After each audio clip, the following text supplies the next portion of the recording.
kalau anak-anak itu kembali, memang secara filosofis kan mereka pulang. Kami memperjuangkan hak-hak WNI di dalam perkawinan campuran. Anak-anak ini kemudian berstatus asing tanpa mereka pahami atau mereka ketahui atau mereka sadari. Demi kepentingan nasional, menjaga kepentingan nasional dan juga Kalau anak keluarga perkawinan campuran otomatis ikut ayah. ya keluarga negaraan. Kalau ayahnya WNI dia ikut Indonesia, Ya. ayahnya WNA jadi orang asing. Iya, perca itu sendiri kita singkatan ya Mas ya, Iya, dari iya. Masyarakat Perkawinan Campuran Indonesia. Perca Indonesia.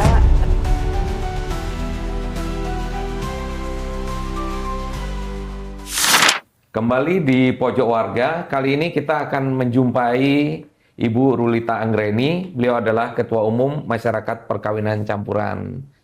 Apa kabar Bu Rulita? Baik, terima kasih Mas Edi. Iya, sama-sama. Jadi sebenarnya perca itu apa sih Bu? Karena perca itu kan kalau yang saya sering dengar kan misalnya kain perca, Iya, ya kan? Ada iya. hubungannya nggak itu? Sebenarnya kalau hubungan langsung tidak, Nah. tapi kebetulan memang bisa disimbolisasikan juga seperti perca kain yang tadi Mas Edi bilang. Jadi kalau perca itu sendiri kita singkatan ya Mas ya, Iya, dari iya. Masyarakat Perkawinan Campuran Indonesia. Perca Indonesia, kenapa jadi perca Indonesia gitu ya Iya. intinya?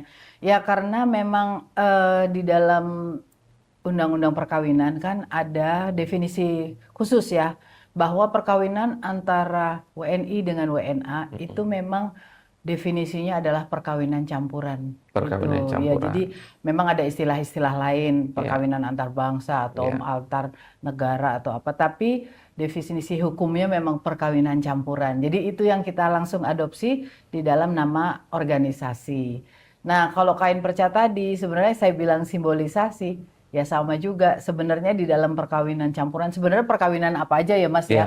Kalau namanya ada percampuran budaya, percampuran Iya, keluarga, percampuran bahasa itu kan akhirnya ketika kita lihat sebagai perbedaan, sepertinya itu jadi Dijahit gitu. sepertinya nggak cocok nih Iya. kalau tapi ternyata setelah kita sambung-sambungkan satu sama lain malah jadi cantik Iya. gitu. Jadi kita kalau melihat ada yang berbeda, mari kita coba cari persamaannya atau harmonisasinya Iya. sehingga ketika udah jadi satu rangkaian dari perbedaan-perbedaan itu ternyata indah. Indah, iya. Gitu. Filosofinya ada ke situ Iya, juganya iya, sih iya, Mas. iya. Oh, luar Iya. biasa sekali. Jadi perkawinan campuran dalam konteks masyarakat perca ini adalah antar kewarganegaraan. Iya, Yang berbeda kewarganegaraan. betul. Karena kan tadi Ibu juga sebut ada yang berbeda budaya, berbeda bahasa dan lain sebagainya. Iya. Tapi konteksnya masyarakat perca adalah yang beda Kewarganegaraan, kewarganegaraan. betul. Jadi yang beda agama nggak bisa gabung ini. Beda agama kalau berbeda kewarganegaraan bisa, Bisa, tapi iya. kalau sekedar beda agama tapi sesama WNI bukannya kita tidak bisa ya Mas, Iya. tapi memang karena kan yang kita perjuangkan itu spesifik. Hmm. Jadi memang kenapa spesifik? Karena ketika ada unsur kewarganegaraan asing di dalam satu perkawinan, itu akan berdampak atau akan berkorelasi dengan aturan-aturan hukum yang kemudian kita harus pahami dan kita harus hati-hati juga Iya. kalau ingin membuat satu keputusan keluarga gitu. Ya, karena anak keturunannya akan terdampak oleh kedua sistem hukum yang dianut oleh orang tuanya itu. Betul. Jadi Antara tidak lain. sesederhana yang kawin sesama WNI gitu Iya, ya. ya, antara lain. Karena gini Mas, kita kalau menikah WNI dengan WNI, memang hukum yang berlaku adalah untuk yang berlaku bagi WNI, which is sama kan, ya, untuk untuk pasangan tersebut. Kalau perkawinan antara WNI dengan WNA itu mulai dari sejak mau menikah, undang-undang perkawinan itu mengaturnya berbeda. Ya. Kemudian berbeda dari WNI dengan WNI. Lalu kemudian setelah menikah kan kita ingin mempunyai penghidupan ya Mas Iya. ya. Let's say penghidupan dimulai dari misalnya pasangan kita mau bekerja. Nah, itu aturannya Aturannya beda sendiri. lagi. Kemudian kita mempunyai anak, aturannya bagi anak itu Iya. lain lagi. Kemudian nanti kita ingin beli rumah, Properti. properti, nanti aturannya lain lagi. Hmm. Kemudian ketika apa namanya nanti sudah berjalan perkawinan, kemudian ada salah satu pasangan meninggal, misalnya hukum warisannya juga Juga nanti lain berbeda. lagi gitu. Iya. Jadi dalam hal ini memang memang kenapa kita harus spesifik berada di dalam satu organisasi yang kita semua mempunyai apa namanya kondisi yang sama, karena itu kita sama-sama mengalami permasalahan yang harus kita harus kita diskusikan dan harus kita dorong bersama gitu, karena di dalam hal ini ada yang sudah bisa dirubah, beberapa undang-undang yang mungkin dulu masih diskriminatif, dengan beberapa undang-undang yang sekarang pun masih terus kita dorong. Jadi prosesnya dan progresnya panjang. Panjang. Iya, Nah, berhubung progres dan prosesnya panjang ini, iya, saya ingin kembali sedikit ke masa-masa awal perubahan Undang-Undang Kewarganegaraan iya, dari Undang-Undang Nomor 62 Tahun 58 ke Undang-Undang Nomor 12 Tahun 2006. Karena saya lihat kan masyarakat perkawinan campuran ini lebih banyak muncul ketika terjadi perubahan undang-undang itu pada akhirnya. iya, Artinya kan ada semacam suatu kesadaran dari teman-teman yang sebagai pelaku perkawinan campuran ini untuk mengorganisir diri dan memperjuangkan sesuatu. iya. Nah, sebenarnya apa yang paling pokok sehingga mendorong teman-teman, ayo kita berhimpun dan kemudian membuat organisasi untuk memperjuangkan ini loh gitu. Iya, jadi gini Mas, cerita sedikit ya, Ya, jadi ceritanya ya. justru Dulu, penting itu Bu iya, diceritain. jadi Saya saya mungkin perlu bantar. boleh kalau Boleh. biar lebih nyaman Biar ya, lebih nyaman. asal jangan ketiduran aja Iya, Mas. iya. Jadi gini, saya sendiri mulai apa namanya bergiat secara langsung di dalam organisasi perkawinan campuran itu ketika Undang-Undang 12 2006 itu Iya. akan lagi digodok gitu ya. Terus terang saat itu saya bergabung dengan satu eh, komunitas atau perkumpulan perkawinan campuran Iya. yang saat itu ketuanya adalah Ibu Enggi Holt. Iya, Nah, Bu Ibu Enggi. Enggi Holt Yang di Amerika sekarang. di Inggris. Di Inggris ya, Ya, maaf. beliau adalah perumus, penggagas sekaligus memang yang mempunyai apa namanya pemikiran paling besar ya di balik undang-undang kewarganegaraan terkait dengan anak dari keluarga perkawinan campuran. Karena tadinya kan nggak diatur ya di undang-undang sebelumnya. Tidak Iya. pernah, karena anak waktu itu anak keluarga perkawinan campuran otomatis ikut Ayah. ya kewarganegaraan Kalau ayah. ayahnya WNI dia ikut Indonesia, Ya. ayahnya WNA jadi orang asing. Iya, seperti itu. Nah, kemudian Ibu Enggi sebagai ketua dan kami, saya sendiri bergabung ketika undang-undang ini sudah dalam penggodokan, lalu sampai akhirnya disahkan gitu. Jadi dalam hal ini saya mulai ketemu teman-teman, banyak teman-teman di dalam kelompok ini. Nah, kemudian dalam perjalanan waktu setelah lahirnya undang-undang yang mengatur tentang kewarganegaraan ganda terbatas bagi anak-anak kami, kemudian kami menyadari bahwa ada banyak undang-undang lain atau aturan-aturan lain yang harus kita juga mulai apa namanya dorong, karena itu kita menyadari bahwa ketika Undang-Undang Kewarganegaraan 12 2006 itu mulai mengakui bahwa keluarga kawin campur dalam hal ini anak-anak kami mengalami saat itu ya, sebelum undang-undang itu mengalami kondisi yang tidak ada perlindungan hukum dari ibunya dan diskriminatif terhadap perempuan Iya, betul. Indonesia. Karena dulu kalau saya nggak salah ingat itu di undang-undang lama itu kalau seorang perempuan menikah dengan pria WNA dia ikut menjadi orang asing. Ada yang ada yang penafsirannya seperti itu. Tapi setelah 12/2006 kan Berubah.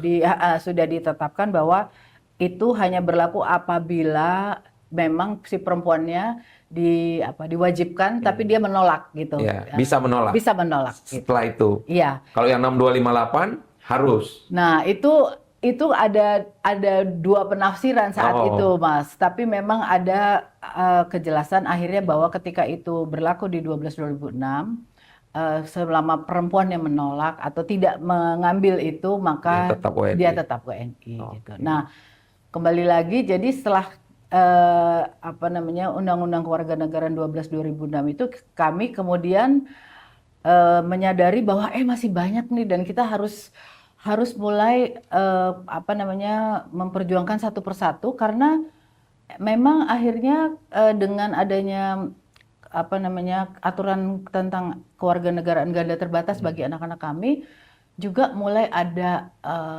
pemahaman mungkin dari pemerintah dan wakil rakyat dan publik juga gitu, bahwa oh iya ya, kawin campur tuh ternyata ya perlu dipikirkan turunannya.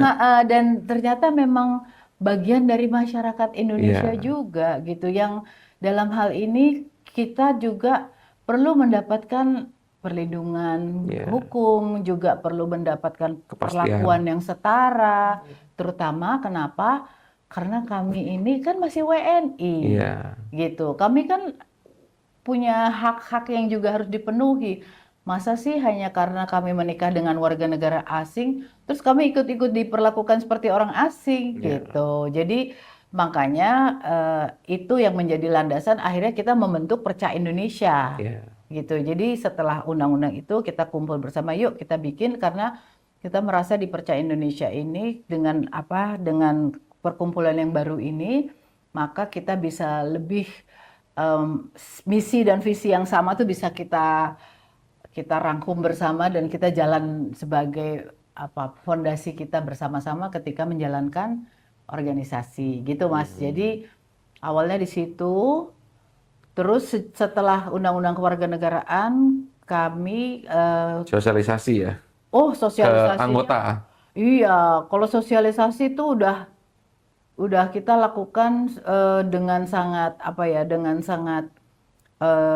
luar biasa. Maksudnya kita tuh kan bergerak sendiri, Mas, ya, nggak ada donatur, jadi nggak ada modal swadaya semuanya. Swadaya. Jadi kita pokoknya di mana ada kesempatan di awal-awal nih, Mas, ya, Perca berdiri tuh di mana ada kesempatan kita selalu jadi kayak agent of change gitu loh. Jadi kita selalu menjelaskan, bahkan juga mendorong, membujuk, ayo dong melek sama-sama yuk, kita belajar sama-sama, ayo dong bersama Perca yuk. Kita aturannya udah berubah nih. Harus segera dipahami dulu. Dipahami, kemudian anak-anak didaftarkan, kemudian diikuti semua perkembangannya gitu. Jadi alhamdulillah kami bisa mengalami perkembangan yang cukup cepat dan cukup baik sampai hari ini. Nanti di bulan Mei ini kita akan berusia 18 tahun. Oh, udah luar biasa. Lumayan. Hampir seumur undang-undang. Iya, benar. Undang-undangnya kan 20 tahun ya yang kewarganegaraan. Iya, itu, Mas. Jadi dari Undang-Undang Kewarganegaraan kita masuk ke Undang-Undang Keimigrasian. Waktu itu kita mendorong perubahan untuk aturan tentang izin tinggal bagi pasangan WNA dan anak WNA yang sudah dewasa. Oh iya. Kenapa? Karena saat itu imigrasi tidak sama sekali mengatur mengenai keluarga kawin campur, karena dipikir ya sudah, pokoknya WNA yang mau ada di Indonesia kalau mau tinggal di sini ya harus kerja. Nanti dapat izin kerja baru dapat izin tinggal. Nah, kita bilang, tapi kan suami-suami kita kadang-kadang di sini bukan untuk kerja. Mungkin dia di sini memang untuk bersama kita dong, keluarganya. Lalu melalui proses-proses yang hampir sama seperti kewarganegaraan, kita ada advokasi ke berbagai pihak. kemudian kita dorong sampai akhirnya disahkan Undang-Undang Imigrasi, akhirnya keluarlah yang pasal 61 di mana apa namanya Pasangan kawin campur. boleh tinggal dan bahkan Hmm. boleh dalam asas penyatuan keluarga, boleh bekerja, boleh Iya. mencari nafkah, boleh. Jadi intinya penyatuan keluarga Iya. ini adalah bagian yang sudah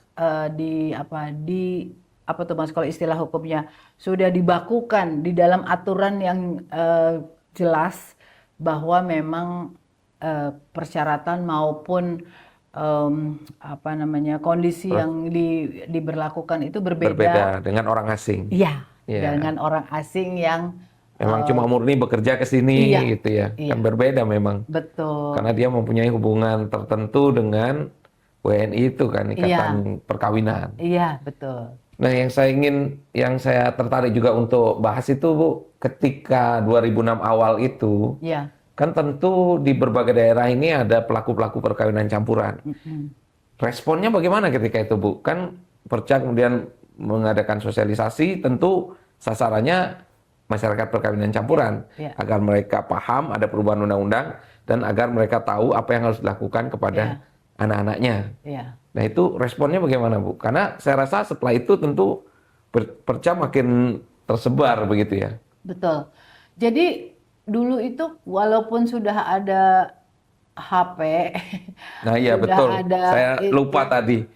Zaman itu kan media sosialnya mentok-mentok nggak seperti zaman sekarang yang lebih interaktif kan. nggak sama sekali. Iya. Mas. Saya dulu belum ada WA group ya. Ya, jadi tidak mudah gitu. Ya dulu adanya tuh apa tuh Yahoo Group ya, Yahoo, email, ya, email, ya, ya. Yahoo Group email. Ya kalau kita nggak punya emailnya ya nggak tahu gimana Iya, reach betul. mereka ya. Nah, jadi memang dulu tuh agak susah Mas, soalnya kita bukannya mau apa namanya, Telepon paling ya. kenapa? Ke daerah-daerah telepon. Iya, telepon dan kadang-kadang ya bisa sih pakai email, tapi kan Email, nggak semudah itu ya, Iya. nggak seperti sekarang. Iya. Dulu email mana bisa dari HP, Iya, betul. Harus buka komputer. harus buka komputer gitu. Iya. Jadi Laptop pun belum umum kayaknya ya zaman itu. Belum umum ya. Jadi emang agak, aduh tantangannya memang besar sih ya. Jadi Yang nggak maaf, Bu, yang nggak punya komputer dia ke warnet dulu. Lebih repot lagi tuh. zaman dulu ada warnet. Iya. Zaman sekarang anak-anak sekarang mungkin nggak tahu itu Nggak warnet. tahu. Iya. Sudah tutup semua. Betul. Oke, Bu, lanjut, Bu. Iya, jadi jadi waktu itu memang susahnya gini, Mas, bukan hanya anggota-anggota atau pelaku-pelaku perkawinan campuran saja yang nggak paham atau susah ya di reach out, tapi petugas-petugas, pejabat-pejabat di daerah pun banyak yang masih punya Mindset lama. mindset lama dan masih punya penafsiran atau pemahaman yang berbeda. Jadi itu tuh kesulitannya luar biasa. Jadi saya ada temen nih, bahkan nggak usah ngomong di daerah ya Mas ya. Dia di Malaysia. Dia jadi punya anak 4. Dia tinggal di Malaysia karena bekerja. Iya. Nah, dia itu udah ke KBRI, sudah bilang bahwa dia mau mengurus mengenai Berkeluarga ganda. anak-anaknya yang 4 orang itu. Iya.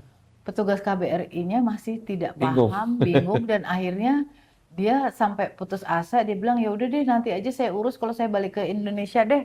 Soalnya di sini nggak ada yang ngerti kata dia. Nah, kan jadi kalau kayak gitu sebenarnya ini memang apa namanya bukan hanya karena dari sisi masyarakatnya atau keluarga pelaku perkawinan campurannya saja yang tidak paham, bahkan pejabatnya pun atau petugasnya pun juga tidak paham di lapangan gitu. Jadi kesulitannya waktu itu Mas. Jadi akhirnya makanya kejadian waktu yang diberikan 4 tahun untuk anak-anak yang lahir sebelum 2006 untuk mendaftarkan itu kan jadi terlewati Mas. Banyak yang tidak efektif di awal itu ya. Banyak sekali karena alasannya ya alasan yang memang masuk akal, tapi kalau secara hukum akhirnya dibilang ya sudah kan memang aturannya begitu. Jadi akhirnya yang kita kasihan tuh korbannya pasti ya si anak-anaknya kan. Karena waktu berjalan terus. Betul, ya ada yang orang tua tidak tahu, ada yang orang tua tahu tapi tidak paham gimana caranya, ada orang tua yang memang tahu dan sengaja bilang, aduh gak apa-apa deh,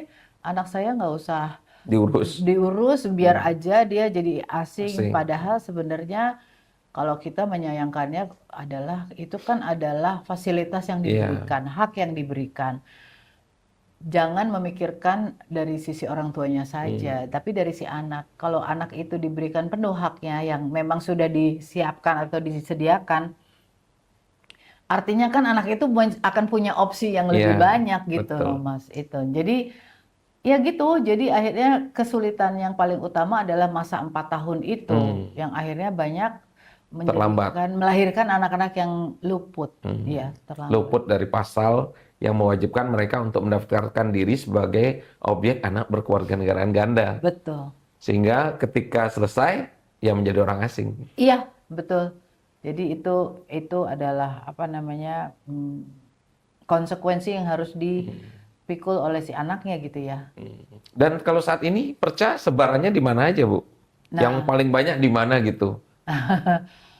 kalau paling banyak ya memang kita bicara mengenai apa penyebaran orang asingnya juga Oh kan ya, ya. Ya kalau saya gitu saya bisa tebak-tebak Jakarta, Bali, iya sebenarnya saya yakin pelaku perkawinan campuran itu ada di mana-mana. ada di mana-mana Ya, cuman betul. kan konsentrasi di mana apa mayoritas mereka berada tuh biasanya dikaitkan dengan apa usaha Ya, atau pekerjaan yang ya, memang banyak tersedia untuk orang asing gitu. Ya kita bicara memang di Indonesia ini tentunya provinsi-provinsi yang besar. besar ya kayak Jakarta udah pasti, Jawa Tengah banyak juga Jogja, Jawa Timur, Bali Ya. gitu. Bahkan di provinsi Batam, Hmm. Batam juga banyak. Bahkan di provinsi yang lain seperti eh, Balikpapan ya, Hmm. itu kota ya Balikpapan Ya, provinsinya apa ya namanya? Kalimantan Timur ya, timur. Timur ya, ya. Nah itu juga banyak apa pelaku atau keluarga perkawinan campuran Hmm. gitu. Tapi saya yakin banyak di mana-mana juga pastinya banyak sih Mas. Terus kalau sekarang-sekarang ini kan banyak investor dari Tiongkok Iya, dan iya. perusahaan-perusahaan Tiongkok banyak. Meningkat nggak sih, Bu, jumlah perkawinan campuran dengan Tiongkok itu? Kalau jumlah perkawinan campuran saya yakin pasti meningkat Hmm. dengan adanya bukan hanya karena investasi dari negara tertentu, tapi dari Ya, globalisasi. interaksinya Iya, makin iya. mudah ya sekarang. Sekarang berapa banyak orang asing yang ke Indonesia dan orang Indonesia yang juga Yang, di luar, ya, ya, yang akhirnya membuat interaksi dan apa namanya eh, komunikasi, relationship apa itu kan jadi lebih lebih terbuka gitu ya Mas ya ya, untuk adanya apa perkawinan antar warga negara ya, ini karena kalau dulu memang kita disempitkan atau dibatasi oleh geografi. ya. Sekarang kayaknya batas-batas geografi itu udah Sudah kabur. kabur dan udah Ya, makin makin makin tidak sesempit dulu ya. dan selain daripada batas geografi secara digital juga Iya, betul. itu malah nggak ada batasnya. Iya, betul. Terus ada dating-dating app lagi sekarang kan. Makin banyak juga yang berjodoh dengan orang Iya, dari manapun bisa gitu. betul, Iya, betul. iya, Jadi iya. jadi dalam hal ini memang memang kita akhirnya gimana ya kata orang dengan adanya internet dunia makin apa makin sempit ya Iya, karena udah nggak ada batasan-batasan lagi. Tapi sebenarnya kalau ngelihat kondisi yang berkembang juga sebenarnya negara-negara juga jadi sendiri-sendiri lagi nih sekarang kan hmm, kita lihat kondisi politik sekarang ya, nih Mas betul. yang Semakin memperketat perbatasan masing-masing negara nah, saat jadi ini kan. kayak ada apa tuh? Kayak ada Siklus.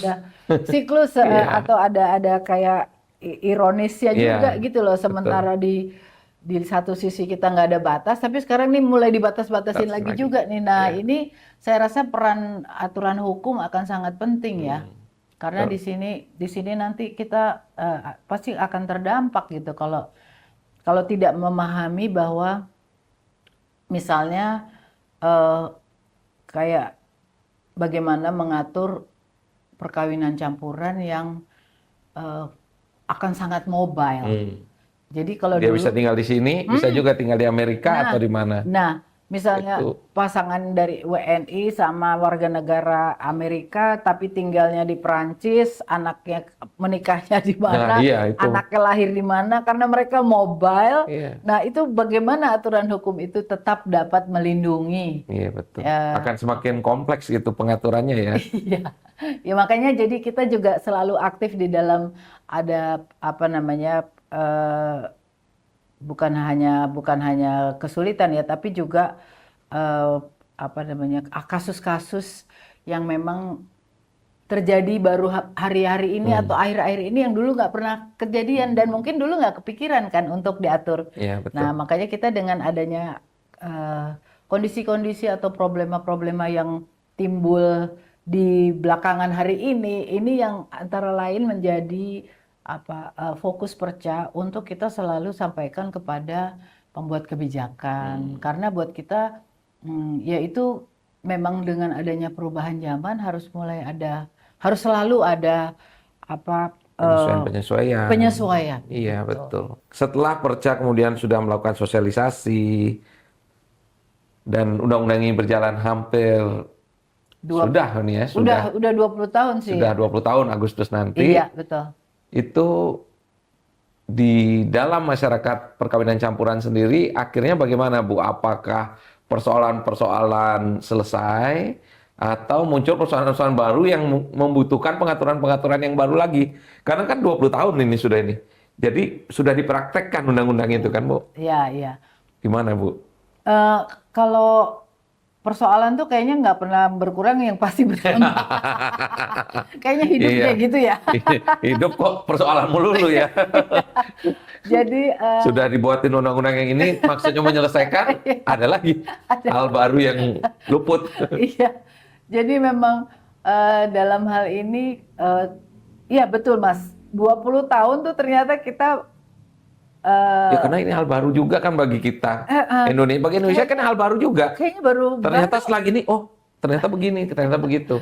ya kayaknya kalau kita nginget kayaknya baru kemarin itu Iya. undang-undang ya, kayaknya karena saking sebegitu agak-agak revolusionernya gitu ya, breaking through-nya luar Iya. biasa gitu. Jadi buat kita tuh kayak selalu menjadi titik tolak apa Milestone lah ya. milestone maksud Iya. saya ya, milestone di mana itu kemudian banyak sekali memberikan luar biasa sih Mas, memang undang-undang tentang kewarganegaraan ganda terbatas bagi anak-anak, karena saya mengalami ya, dulu punya anak 3, setiap anak itu setiap tahun harus ngurus perpanjangan KITAS karena ayahnya juga WNA. WNA, ada yang harus perpanjang KITAS juga Iya. kan setiap tahun.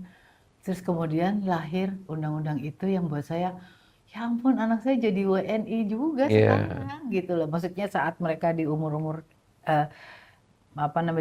bawah 18 sampai sekarang anaknya udah dewasa semua dan mereka udah memilih Kewarganegaranya keluarga sendiri. negaranya sendiri gitu ya. Tapi dulu waktu masih krucil piyik itu kan kita ibunya tuh perasaan tuh kayak Iya. wow, anak saya tuh udah nggak usah saya khawatirkan lagi Iya. ketika izin tinggalnya habis terus dia mesti gimana gitu. Iya. Kalau ayahnya terus nggak dapat pekerjaan atau nggak perpanjang kontrak, kayak kita harus anak-anak ini bagaimana gitu. Jadi itu sepertinya baru aja kemarin gitu ya. Tapi ternyata udah 20 tahun Iya. dan ternyata memang timbul permasalahan baru-baru Nah, apa itu Bu ini persoalannya? gitu. Persoalannya mungkin ya Mas, karena kan di dalam perjalanan ini, terutama anak-anak yang kemudian harus memilih ya, itu kan ada kondisi-kondisi selain anak-anak yang luput tadi ya Mas ya, Iya. untuk didaftarkan. Kemudian kan ada Anak yang luput didaftarkan itu kan langsung mereka dianggap WNA. jadi WNA seperti kasusnya Gloria Betul. yang paskibraka. Betul. Nah, itu sebenarnya kembali lagi kita nggak bisa bilang itu kesalahannya siapa ya, Iya. tapi yang tetap Ya kalau menjadi sosialisasinya aja kurang kan Nah. memang bisa terjadi begitu kan Bu ya? betul. Nah, yang pasti yang jadi korbannya adalah Gloria, Iya. gitu kan. Nah, akhirnya alhamdulillah bisa dicari jalan keluarnya saat itu, tapi kan yang tidak kelihatan atau tidak ketahuan Iya, betul. Gloria-Gloria lain banyak sekali gitu Betul. ya. Nah, itu satu yang luput. Ada juga yang memang juga sudah mempunyai 2 kewarganegaraan, tapi ketika harus memilih di usia antara 18 sampai 21, dia juga mengalami keterlambatan atau ketidaktahuan sehingga tidak menjelaskan atau mengajukan Pernyataan ingin jadi keputusan, WNI. ya, Ya. keputusan pernyataan untuk mau menjadi WNI atau memilih menjadi WNA. Nah, itu permasalahan yang timbul baru-baru ini karena anak-anak yang dulu diatur ini masih Ya. kecil-kecil, sekarang mereka sudah Sudah dewasa. Nah, Jadi bisa dibilang baru satu angkatan lah ya yang mengalami ya ini dalam 20 tahun ini. Dari tadinya mereka masih anak-anak, sekarang udah dewasa, sehingga kita bisa baru lihat satu contoh kasus yang utuh gitu ya. Iya. Oke. Udah Jadi cukup. memang udah saatnya juga memang diubah sih. Iya, betul Mas. Jadi udah cukup waktu untuk melihat bahwa ini Ya, permasalahan ini berarti harus dicari solusi barunya ya nih betul. gitu secara hukum. Nah, kepada anak-anak itu kan kemudian mereka yang menurut hukum di 12/2006 adalah ketika mereka tidak memilih maka mereka otomatis kehilangan warga negara Indonesianya. Ya. Otomatis. Jadi anak-anak ini kemudian berstatus asing tanpa mereka pahami atau mereka ketahui atau mereka sadari, dan hal itu berdampak dalam kehidupan mereka secara langsung gitu. Karena misalnya mereka tinggal di Indonesia, lah mereka kan berarti harus punya izin tinggal. Iya, tiba-tiba harus mengurus. Mereka tahu aja enggak bahwa mereka itu sebenarnya udah asing. Nah, kalau mereka di luar negeri, mereka juga tetap harus melaporkan itu, karena dengan adanya laporan misalnya ke KBRI atau ke Konjen, maka ketika mereka kembali ke Indonesia mereka langsung bisa diuruskan izin tinggalnya gitu. Dan hal-hal lain, belum lagi kalau kita bicara mengenai konsekuensinya terhadap misalnya, terus mereka gimana di kartu keluarga? Bagaimana dengan KTP yang udah diterbitkan waktu umur 17 tahun? Ya. Lalu yang kayak gitu-gitu akhirnya itu sudah melebar ke dari status kewarganegaraan melebar ke berdampak ke keimigrasian dan ke administrasi kependudukannya.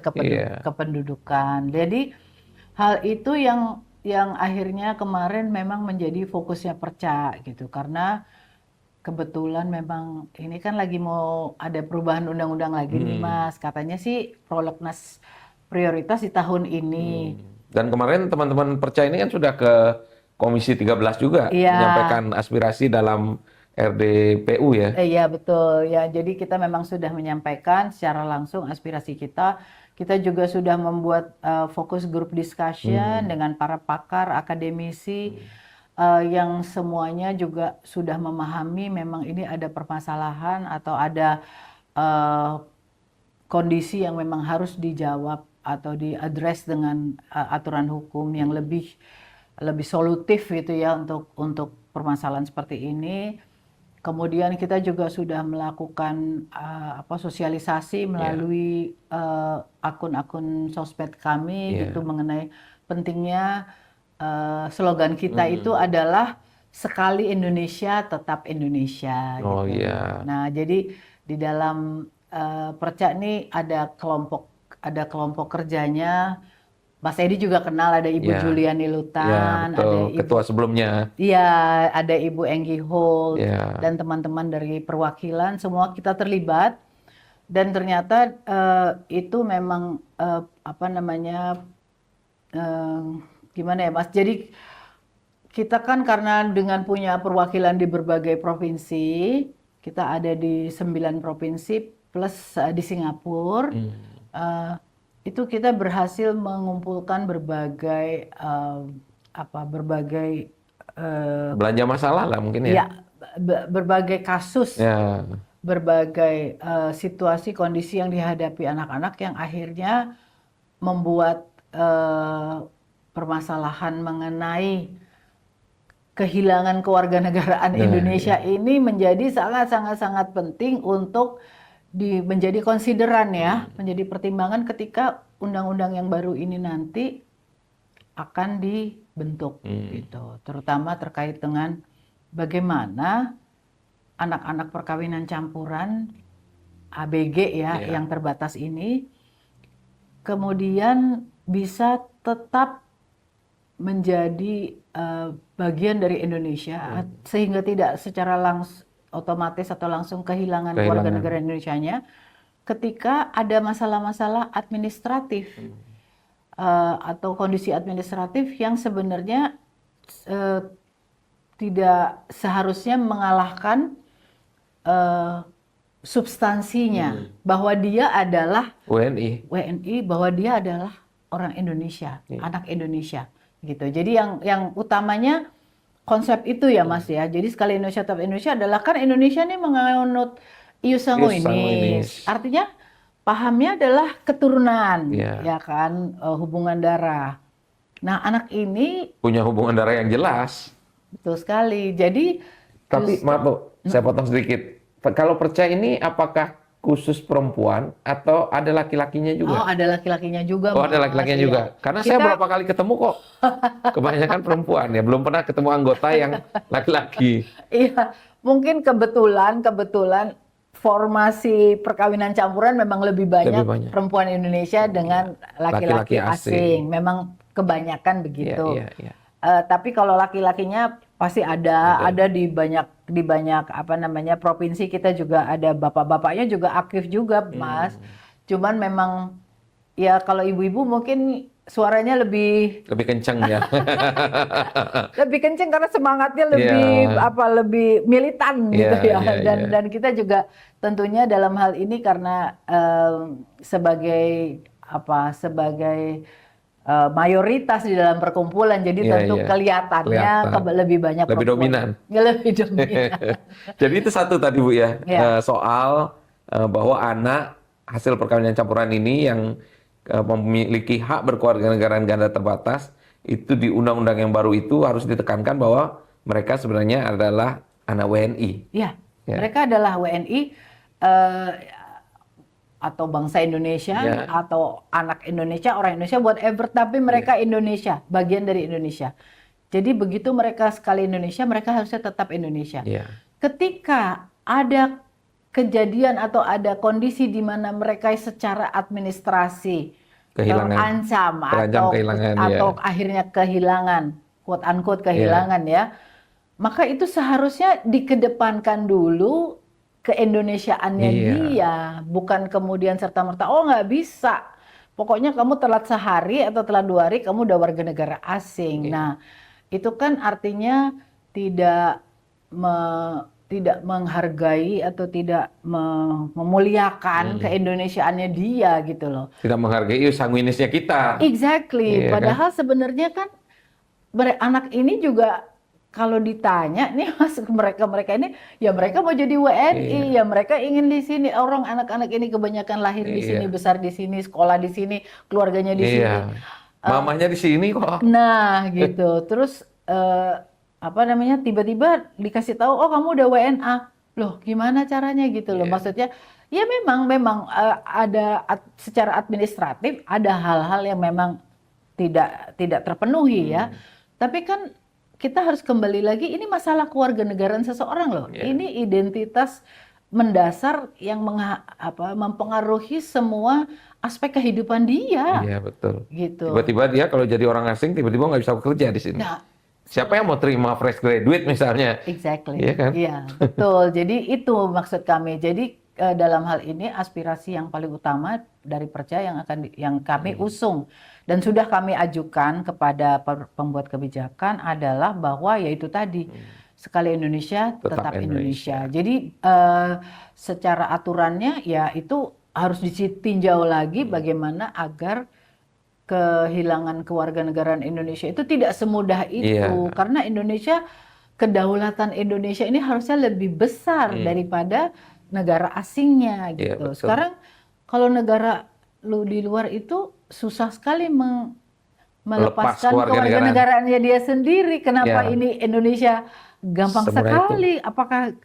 Apakah kita tidak ingin menghargai atau menghormati betapa pentingnya sehingga ketika kamu mau keluar dari Indonesia ya nggak bisa segampang Iya. itu gitu.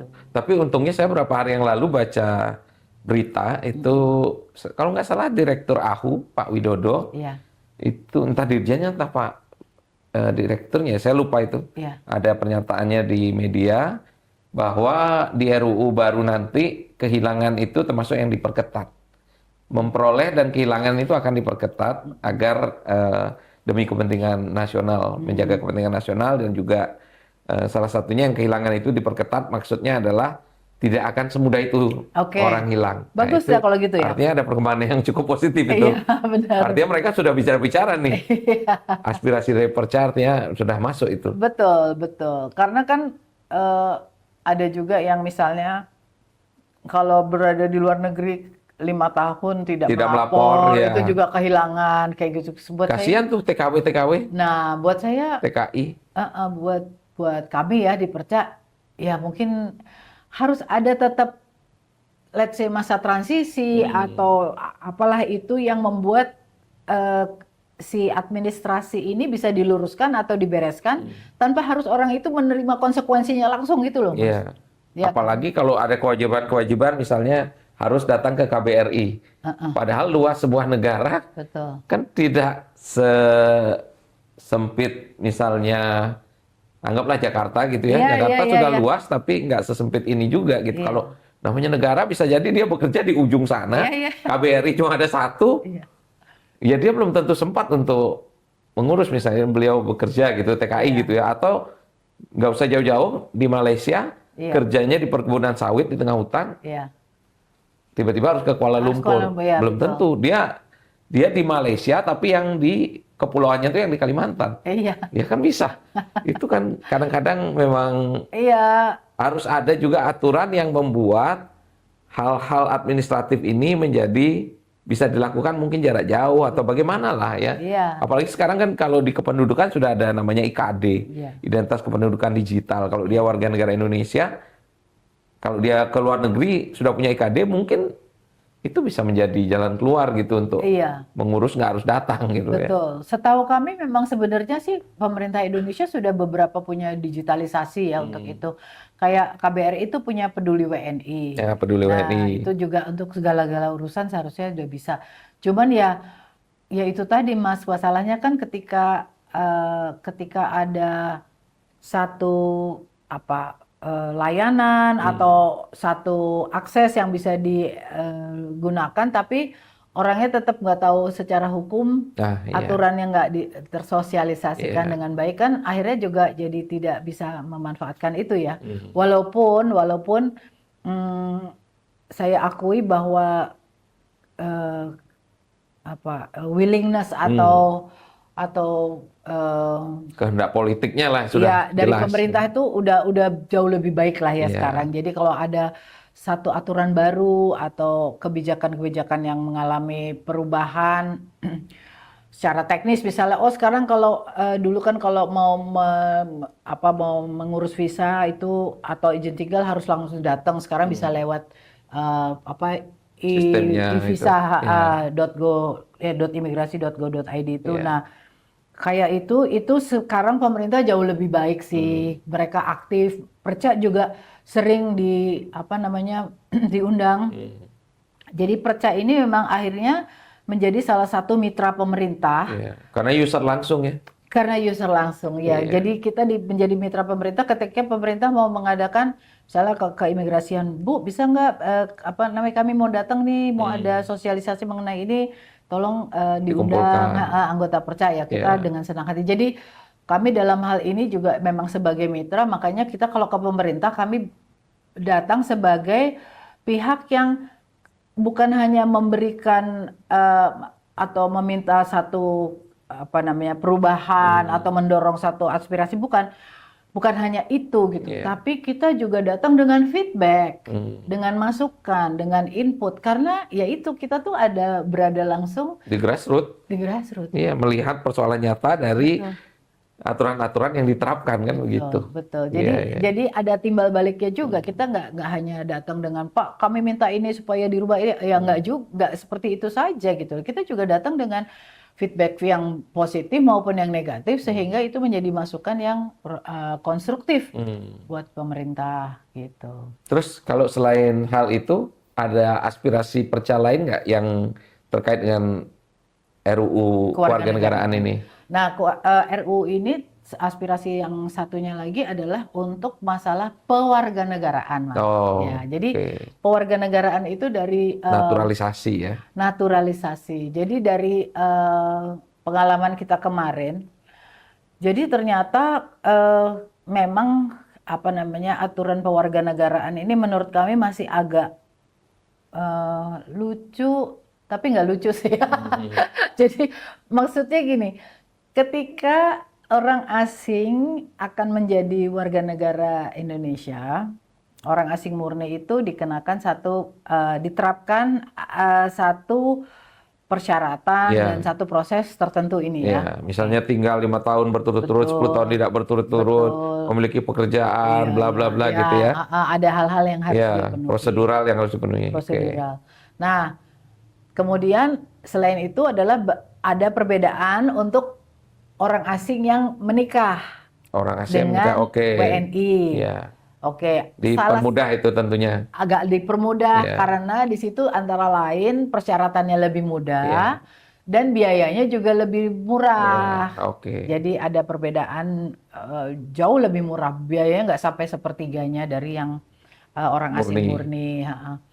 Nah, tapi kemudian ketika kita melihat anak-anak perkawinan campuran yang tadinya tuh berkewarganegaraan ganda terbatas, kemudian karena satu dan lain hal mereka menjadi WNA, karena mungkin waktu itu masih sekolah gitu ya, di luar negeri, maka ketika ingin kembali, ingin menjadi WNI, maka dia diberlakukan undang-undang yang sama dengan orang asing murni ini. Nah, ini buat kita aneh. Janggal itu. Ya, yang lucu tapi nggak lucu itu. Iya, lucu tapi menyedihkan. Tepatnya itu. Jadi kok itu mirip ini Bu, mirip apa kalau itu ada rumah kosong, tapi banyak penghuninya. Itu kan mirip. Ini kita mau masuk ini nih apa sesi horor. Iya. Ya, banyak penghuni ya.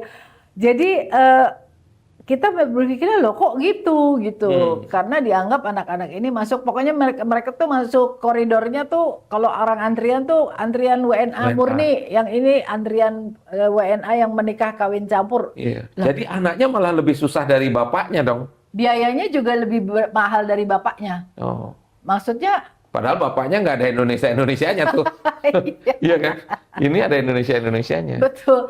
Jadi akhirnya kita ngeliat loh, ini gimana sih kok kayak gini gitu. Yang menyulitkan adalah ketika lebih ke prosesnya Mas, karena prosesnya itu akan melibatkan lembaga-lembaga lain atau instansi lain yang kemudian sangat apa ya, panjang urusannya. Iya, karena WNA murni kan sampai presiden. Betul. Intinya suratnya kan. Iya. Jadi akhirnya itu yang menjadi fokus kita juga gitu. Karena buat kita sangat masuk akal. Iya, karena pewarganegaraan anak yang tadinya dia juga WNI loh, anak ini. Jadi mau dibilang ex-WNI, dia bukan hanya ex-WNI. Bukan, sebenarnya kalau dia anak-anak kami yang berkewarganegaraan ganda dibilang ex-WNI, kami agak kurang setuju Mas. Karena gini, yang namanya ex-WNI adalah yang tadinya full WNI, setelah kemudian dia mengambil sumpah untuk menjadi WNA. Itu ex-WNI buat kami. Kalau anak-anak ABG yang kemudian menjadi WNA, itu tetap anak WNA dalam keluarga kawin campur. Bedanya di situ menurut kita. Karena mereka nggak pernah ngambil sumpah kok. Mereka memang asing dan Indonesia dua ya, sejak lahir. Kemudian di satu saat mereka menjadi WNA itu karena ada kondisi yaitu tadi kebanyakan karena lagi sekolah di luar negeri. Ketika dia mau menjadi WNI lagi, dia itu sebenarnya tidak sama, memang tidak bisa disamakan dengan WNA murni. Karena anak-anak ini masa harus dikenakan semua aturan-aturan keimigrasian yang sama, Iya, kemudian biaya yang jauh lebih iya, besar daripada kalau pasangan yang menikah dengan WNI, kemudian juga prosedur yang luar biasa panjang, sementara sekali lagi-lagi ini sekali Indonesia tetap Indonesia. iya betul, Anak ini kan anak Indonesia, betul. anaknya dia tuh cuman ada jeda berapa tahun dia kuliah di sana, terus balik lagi mau jadi WNI lagi, karena dia juga waktu kehilangan WNI-nya dia juga nggak tahu gitu ya Iya, kebanyakan. Ya gitu deh Mas, jadi itu kewarganegaraan. Sekali lagi, jadi memang fokus kami lebih banyak di anak iya, dari keluarga perkawinan campuran yang dalam hal ini eh, itu tadi mengalami banyak kondisi yang berdampak pada status kewarganegaraannya, terutama ke WNI-nya gitu. Itu yang kita sudah eh, tuangkan di dalam aspirasi yang kita ke sampaikan DPR. ke DPR. Jadi dua ya Bu ya? Fokusnya dua di Fokusnya dua situ, di ya, situ. ya, ya. Tentunya ada hal-hal lain yang mungkin lebih spesifik ya, tapi Ya, fokusnya dua di situ. dua di situ. Ya, Ini dua hal yang besar dan sangat mendasar menurut saya di betul, keluarga perkawinan campuran. betul, Misalnya tadi Ibu bilang kalau anak-anak itu kembali, memang secara filosofis kan mereka pulang, betul. bukan berkunjung ke suatu negara asing. Mereka pulang. Kalau mereka pulang, logika keimigrasiannya seharusnya memang bukan kitas dong, Iya, malah kitab. iya, Seperti bapaknya, iya, iya, begitu melakukan perkawinan dengan WNI kan gak lama dia dikasih kitab kan Bu. iya, betul. Anak ini juga seharusnya begitu kan. Iya, iya, Setidaknya cara berpikir eh, logikanya begitu gitu iya, bahwa anak ini bukan orang asing yang datang kemari misalnya dia hendak bekerja, sangat berbeda dengan anak-anak ini yang iya, iya, pulang ke orang tuanya, iya, kok iya, tiba-tiba harus menjadi orang asing murni di betul, tanah airnya sendiri. Nah, itu yang betul.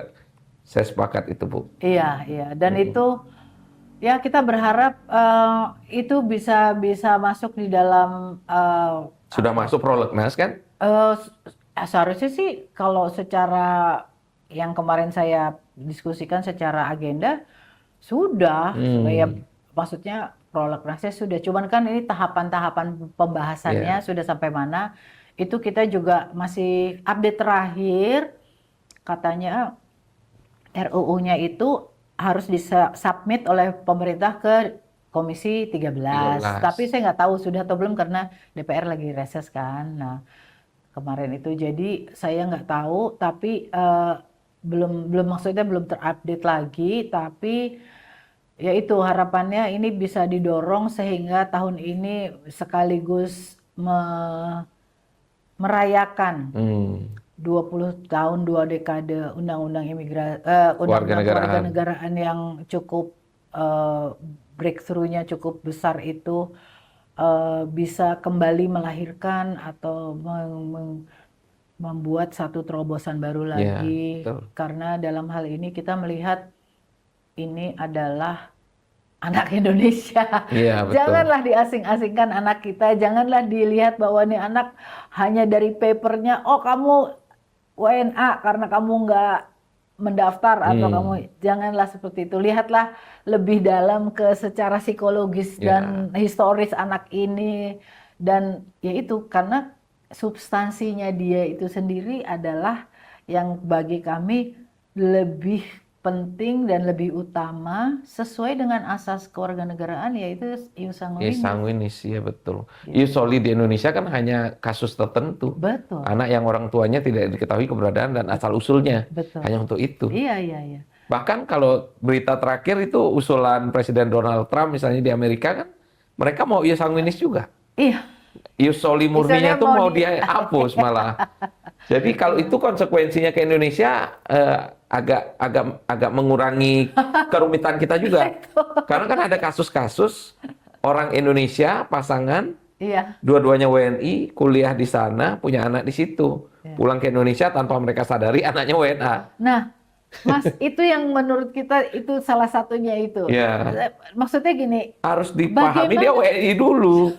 masalah Amerika mau kasih kewarganegaraan itu hal yang lain gitu ya. Betul, betul. Ini WNI. Itu adalah salah satu dari yang kami ini kan juga kami angkat juga ya Mas ya, kami dorong juga. Jadi kebetulan memang ini kebanyakan terjadi kepada anak-anak sesama pasangan WNI. Ya, Tapi kemudian lahir kebetulan di negara Iusoli, yang kemudian dia secara otomatis dapat ya kewarganegaraan gandanya tanpa minta, tanpa ngapa-ngapain, tentu Ya. dapat aja gitu kan. Tapi kemudian ketika dia berumur 18 sampai 21, bisa dia kan berarti dianggap ganda nih. ya, Ketika dia umur segitu dia bilang, "Loh, kamu lahir di mana, di Atlanta, Georgia. Loh, kamu orang asing dong. Iya. Kamu mana udah melepaskan Amerikanya belum?" Belum. Orang itu bingung, "Hah? Nggak Gimana paham dia. caranya? Apa yang terjadi gitu?" Ternyata orang tuanya juga nggak tahu. Iya. Karena hal itu harus melalui proses administrasi seperti apa. Mereka juga nggak merasa pernah mendaftarkan anaknya di Iya. sini, tapi anak Sistem itu yang jalan ya. tiba-tiba anaknya WNA. WNA. Nah, terus itu kan kasihan. Bagaimana caranya anak ini tiba-tiba menanggung segala konsekuensi ini tanpa harus tanpa ada, ya itu tadi ada pertimbangan-pertimbangan atau pemikiran-pemikiran yang memang difokuskan dulu kepada substansinya dia gitu. Iya, betul. Jadi tidak langsung serta-merta administrasi mengatakan kamu sudah melewati maka kamu WNA WNA, langsung iya, gitu. betul. Buat kami yaitu artinya kita tidak memuliakan atau Iya. kita tidak mengutamakan keindonesiaannya kita lebih dulu gitu. Iya, betul. Justru kita kayak yang kalau orang tuh kayak inferior gitu loh. Inferior bahwa wah kamu nggak milih berarti kamu yaudah kamu asing aja gitu. Iya. Padahal kan harusnya loh kamu kenapa kau nggak milih umur Iya. segini, kamu kan Indonesia, ayo gitu Iya, loh. Jadi betul. jadi ada entah bagaimana ya secara teknis ya, tapi kan itu adalah konsepnya yang penting, yang lebih dulu untuk diterima gitu. Iya. Dan kalau menurut saya sih itu aspeknya adalah aspek edukasi juga. Sangat. Misalnya WNI yang pemerintah kan tentu tahu, misalnya WNI datang ke sebuah negara, kemudian dia lama atau bekerja atau apa kan tahu ada datanya. Iya. Jadi seharusnya ada aspek edukasi di situ Iya. untuk orang-orang yang Indonesia yang ada di negara Iusoli. Ya tentu pemerintah punya kewajiban untuk mengedukasi. Betul. Karena sebenarnya edukasi ini juga menurut saya aspek perlindungan. Iya. Kan di konstitusi kita bilang melindungi segenap bangsa Indonesia. Iya. Jadi ketika bangsa kita bergerak ke arah negara-negara Iusoli, pemerintah punya kewajiban di situ untuk mengedukasi. Kamu nanti walaupun sesama WNI ingat ya, kalau nanti lahir anaknya di situ, itu nanti dikasih kewarganegaraan. Iya. Nah tentu kita harus menyiapkan Iya. solusinya apa dari sisi kita, Iya. iya kan? Betul. Bukan seperti selama ini mungkin ya bahwa kalau dia dapat di sana terus tiba-tiba dibawa pulang, tiba-tiba umur di atas 18 langsung asing. Iya. Harus ada solusi lah bagaimana ini kita berhadap-hadapan dengan kedaulatan negara lain juga. Negara itu punya kedaulatan untuk menentukan bahwa dia Iusoli. Iya. Kita juga punya kedaulatan. Iya. Kita Ius Sanguinis gitu Iya, kan. iya gitu Mas maksudnya. Iya. Jadi kita punya punya pegangan tuh Iya. harus kita pegang kuat gitu Betul. loh. Jangan ketika kemudian turun di prakteknya kemudian berbeda dengan Iya. paham ini gitu. Betul. Ketika cari pemain bola aja, baru Ius Nah. Sanguinis dipakai-pakai sampai kakek neneknya. Nah, Kakek neneknya padahal bukan orang Indonesia. Kakek neneknya cuma memang lahir di Indonesia zaman Hindia Belanda. iya. Nah itu aja masih dicari-cari gitu ya.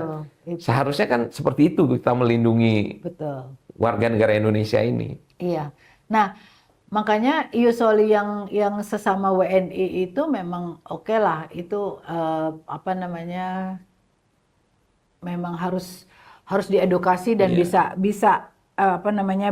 harus bisa dicari solusinya gimana Iya. dengan anak ini gitu, karena dia nggak pernah minta dan lain-lain.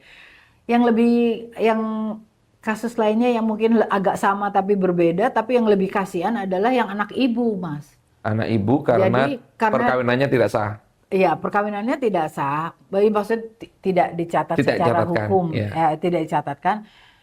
Jadi dia menikah di Amerika gitu, terus anaknya dengan Lahir. sendirinya lahir di sana atau bahkan lahir di sini misalnya, tapi dengan orang tua yang asing.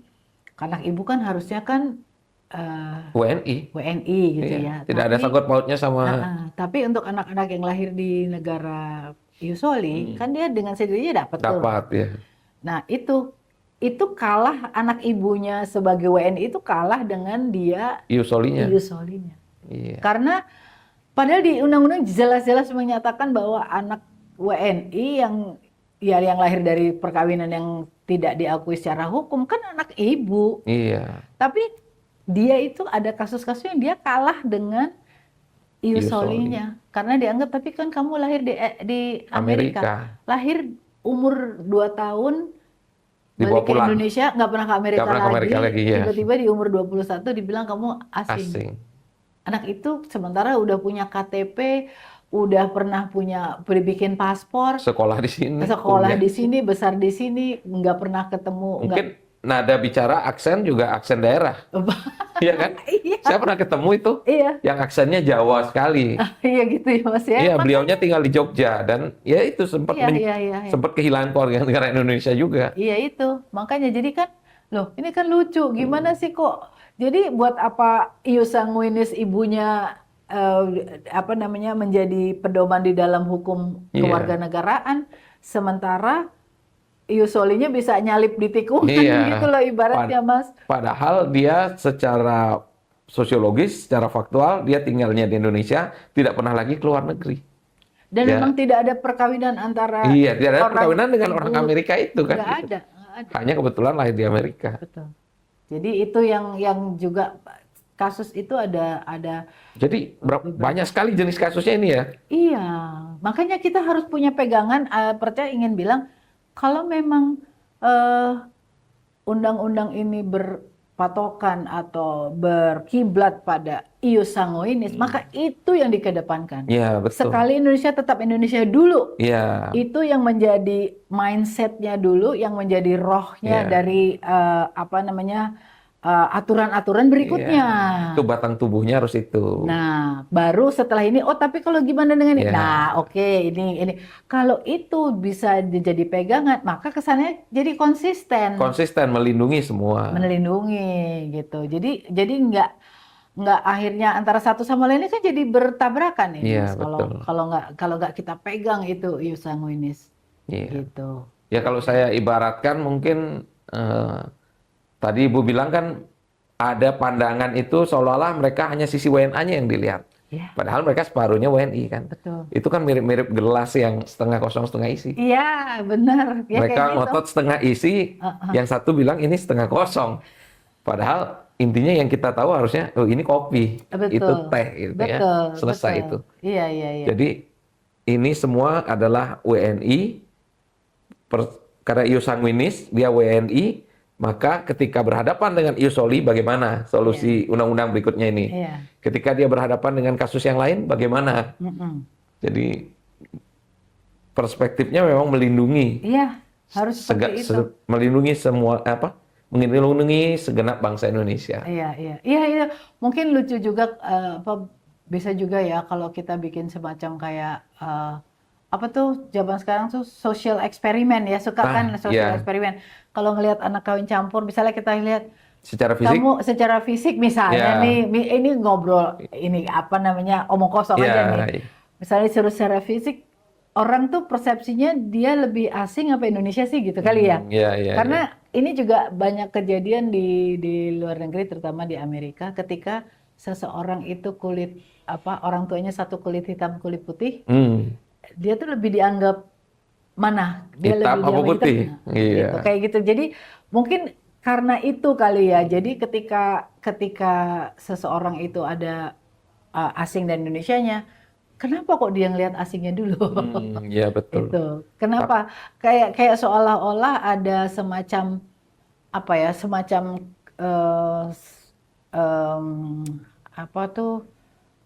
kalau pemikiran di sebelumnya pre-judgmental bahwa wah kalau ini asing nih berarti dia harus berbeda nih, Ya, harus lebih sulit. lebih sulit, harus Iya. nggak bisa seperti orang Indonesia nih. Kenapa Hmm. begitu? Kenapa nggak dilihat bahwa oh ya dia kan dari Indonesia Iya, gitu. betul. Jadi itu yang buat kami eh, mungkin memang memang dari dari marwahnya undang-undang ini terutama untuk anak-anak perkawinan campuran harus dikedepankan itu dulu. Kalau udah dari situ ya sepertinya sih seharusnya Iya, kelanjutan aturan-aturan atau teknis berikutnya ya itu akan jauh lebih runut. iya, lebih runut dan lebih konsisten Betul. semuanya. Ya, gitu Mas.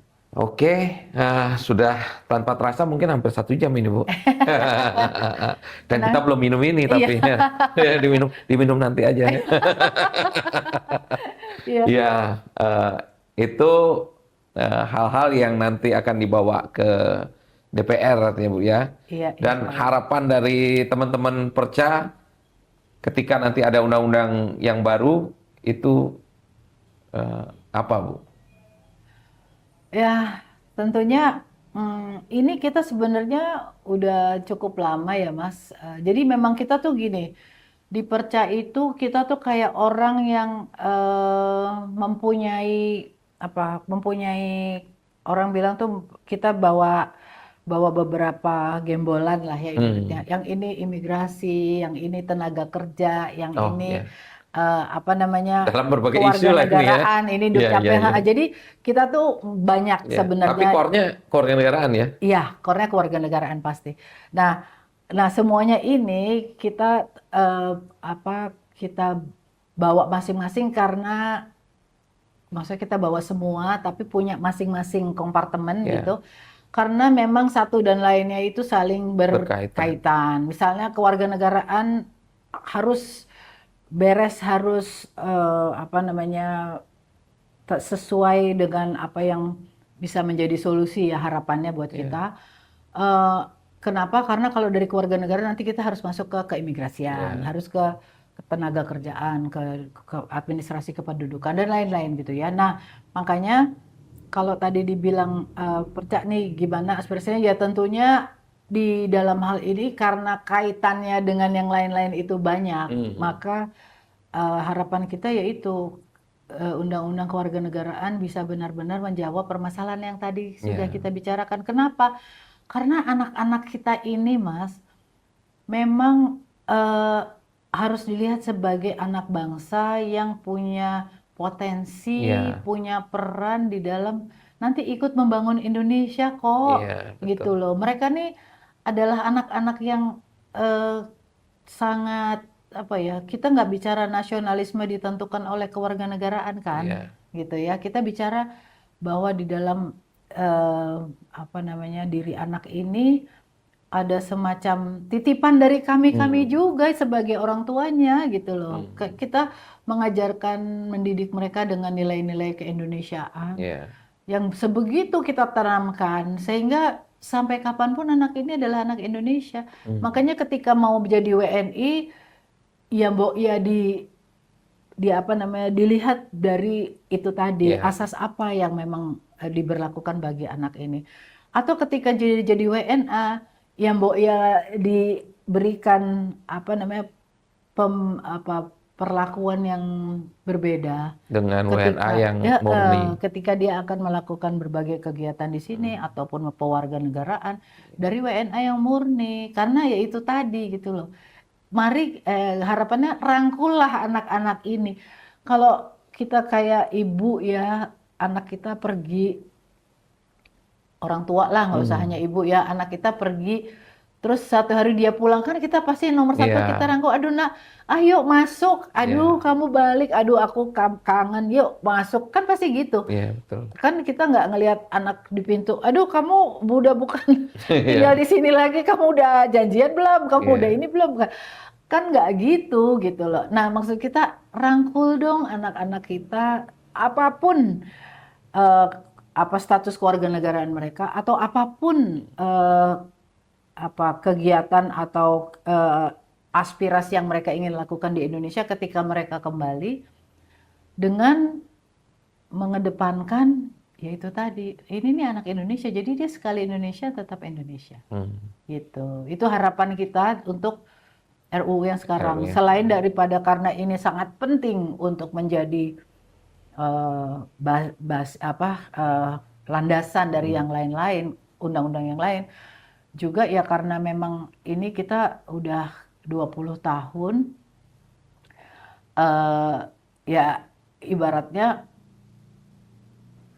penemuan 20 tahun atau pengalaman yang kita alami 20 tahun itu bukan lagi sesuatu yang sifatnya teori ya. Iya, Ini udah nyata, fakta, kasus, problem sudah dialami langsung sudah oleh dialami. anak-anak. Ya, Bahkan ada yang sempat stateless, iya betul Iya. Mas, yang kayak kita kemarin ke DPR. berada di antara kehilangan keluarga Indonesia, sementara keluarga negaraan asingnya juga Udah tidak punya, dilepas. sudah dilepas. Ya, ya gitu. Jadi kayak gitu sih sebenarnya. Jadi lebih kepada garis besarnya undang-undang ini atau rohnya undang-undang ini yang harus kita ini kan secara berbeda. Jadi bukan hanya melihat dari administrasinya gitu. Kira-kira seperti itu. Dan harapannya tentu tahun ini selesai ini undang-undangnya. Iya. Harusnya tahun ini Mas, karena Iya. bagaimanapun juga. Nah itu tadi, sorry kembali ke tadi Mas Edi kan tanya ini gimana. Jadi itu tadi, jadi sebenarnya undang-undang ini kenapa kita juga mau tahun ini, karena memang ini udah lama. Kita tuh kan setiap undang-undang itu kita selalu menemukan ada sesuatu yang harus ditingkatkan ya. Nah, kebetulan waktu itu berapa tahun terakhir kan katanya masuk prolegnas, ternyata Ya, enggak. iya, Masuk betul. prolegnas ternyata enggak ada. Sampai DPR-nya ganti.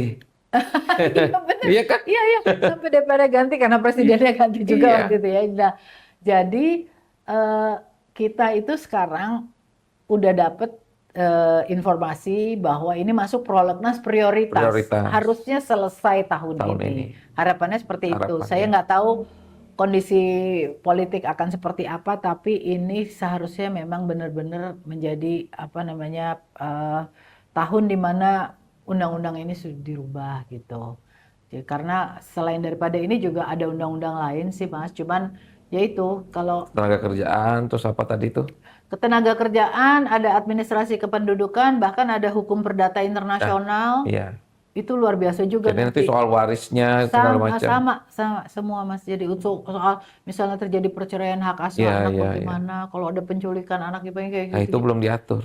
Nah, ini HPI katanya udah lebih hampir 40 tahun apa gitu yang dia belum rubah dari tahun bahkan sebelum Kolonial. Dari zaman kolonial kan. benar. Jadi akhirnya ya itu. Jadi perca itu sebenarnya punya, kalau kita bawa ini ada tas apa Ya, tugasnya gembolan banyak yang ini. berbeda-beda, tapi kita bawa terus gitu Iya, lah Mas. Jadi iya, kalau iya. bilang ini udah berapa, udah lama, udah kita selama berorganisasi, kami pengurus bersama anggota mencoba untuk terus menggali apa sih yang menjadi problem-problem sehingga kemudian kita bisa sampaikan. Dan advokasi kita juga lumayan kenceng ya Mas ya. Bukan hanya di Jakarta loh, teman-teman di daerah di perwakilan tuh hebat-hebat. Mereka tuh setiap ada pergantian Kakanwil, pergantian Kakanim, pergantian apa jajaran apa petugas gitu ya di wilayah perwakilan, mereka aktif juga menjelaskan siapa ini perca, apa yang mau kita lakukan, lalu sosialisasi bersama-sama itu. Jadi saya dalam hal ini bangga sekali gitu karena perca dalam perjalanan 18 tahun memang kita berpegang teguh sama apa yang menjadi bukan janji kita ya, tapi komitmen kita bersama antara para pengurus dan anggota, yaitu kita memang terus mendorong adanya kesetaraan hak sipil, hak konstitusi buat keluarga perkawinan campuran gitu. Dengan satu perbedaan atau satu unsur yang penting di dalam kenapa perca berbeda dengan apa ini yang lain. dengan kelompok-kelompok yang lain yang saya juga hormati dan saya Iya. juga kita juga bekerja sama. Tapi kalau orang tanya, jadi Perca bedanya apa? Perca itu kami memperjuangkan hak-hak WNI di dalam perkawinan campuran. Hak-hak WNI di dalam perkawinan Nah, campuran. kenapa? Karena hak-hak WNI inilah yang menjadi dasar kita minta undang-undang ini dirubah kita ini karena ada apa? Ada asas penyatuan keluarga, Iya. ada asas perlindungan hukum bagi anak-anak kita, ada asas pemenuhan hak atas kebutuhan hidup Iya. kita. Itu yang kita minta gitu. Ketika kebetulan suami kita WNA atau istri kita WNA, anak-anak kita ada yang WNI, ada yang Iya. WNA, ya itu adalah kondisi keluarga Iya. kawin campur memang seperti itu. Tapi kita Pilihan-pilihan masing-masing. benar, tapi kita WNI-nya kan kita punya hak yang sama dengan Iya, WNI lain betul. gitu. Jadi di situ apa namanya Perca berjuangnya di titik itu. koridor itu. Itu, Iya. iya. Jadi kita nggak pernah memperjuangkan oh WNA harus bisa beli ini harus bisa Iya. itu enggak itu Hal yang berbeda. hal yang berbeda. Iya. Yang penting ya itu misalnya Undang-Undang Pokok Agraria bilang hanya WNI yang boleh punya aset tanah dengan hak milik. Iya. Lah kenapa kita nggak bisa? Iya. Ketika kita menikah dengan WNI, makanya Iya. kita maju ke MK waktu itu dengan apa namanya Ibu Dokter Ike Farida, yang mana di situ kita ajukan kan kita WNI, kita masih bisa harus ada dong solusi hukum sehingga kita bisa tetap mendapatkan hak kita untuk punya sertifikat hak milik atas tanah kita sendiri. Iya. Akhirnya ada solusinya di mana akhirnya bisa lewat perjanjian perkawinan Terpisah di dalam keperkawinan. Kan tadinya nggak ada. Iya. Jadi yang kayak gitu Mas. Iya, Jadi iya, iya. jadi karena kita berangkat dari pemikiran itulah maka kita dia cukup punya banyak pencapaian yang Iya. yang merupakan kerja bareng, kerja bersama dan apa pengorbanan bersama semua Iya. pengurus dan anggota. Luar biasa. Mantap sekali, Bu. Terima kasih. Sorry, satu lagi. Kita juga sangat-sangat berterima kasih sama Iki. Oh, ya. Aduh, Iki tuh kita pokoknya Partner. kalau partner apa namanya kita kalau bikin kegiatan selalu didukung sama Iki, selalu apa namanya didorong baik material, imaterial apa semua itu merupakan satu apa ya satu penghargaan yang buat kita nggak bisa dihitung dengan nilai apapun ya Mas ya. Kenapa? Karena kan partnership Iya, betul. seperti ini nih kita juga udah berpartner udah 20 tahun kan. Iya. Sejak RUU sejak 2006 itu. 2006 itu, Mbak. Iya, Makanya betul. bayangkan. Walaupun nama kita masing-masing masih berbeda. Betul, betul. Nah, jadi maksud saya ini adalah spiritnya Iya. dari Perca untuk kerjasama dengan komunitas atau kelompok pengurus-pengurus organisasi lain. Ya seperti itu, Mas. Kita saling apa namanya saling mendukung karena bagaimanapun juga yang kita perjuangkan sebenarnya sama kok ya. Iya, betul. Gitu. Cuma kendaraannya aja yang beda. Iya. Gitu. Kalau di IKI itu kan semboyannya Iya. sebenarnya sama itu dengan sekali Indonesia tetap Indonesia. Iya. Kita satu, kita sama, kita setara, satu tujuan Indonesia. Nah, Itu. wah kita kayaknya harus bikin ini bareng nih Mas nanti. Iya, sebenarnya sama itu spiritnya menurut saya itu. Iya, betul, betul, betul. Kalau di sisi kewarganegaraan ya memang itu melindungi segenap bangsa Indonesia. Iya. Kalau dari sisi militernya mungkin sekarang zaman perang gini seluruh tumpah darah Indonesia kan. Iya. Itu janji konstitusi kita begitu. Betul, betul. Jadi harus diwujudkan dalam undang-undang kewarganegaraan melindungi. Dan menurut saya itu tadi teman-teman di Perca ini konsisten sekali bahwa koridornya keluarga memang. Iya.